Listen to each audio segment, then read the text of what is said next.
In today's video, I'll teach you how to send large video on WhatsApp. So if you want to send the large videos, first of all open the WhatsApp application. Tap on the chat where you want to send the video. Now if you want to send the large video, the trick is to simply send it as the file instead of media.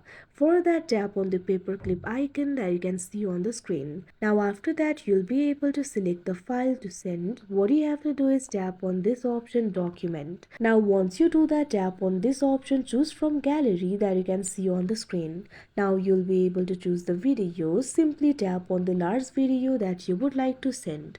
Now tap on the right icon. Now after you do that, tap on the send icon that you can see on the screen. Now you can see over here the video will be sent as the file instead of the media. That means you'll be able to send the large videos up to 2 GB. So like this you'll be able to send the large videos. So that is how you send large videos on WhatsApp. I hope you found this video helpful. Thank you for watching.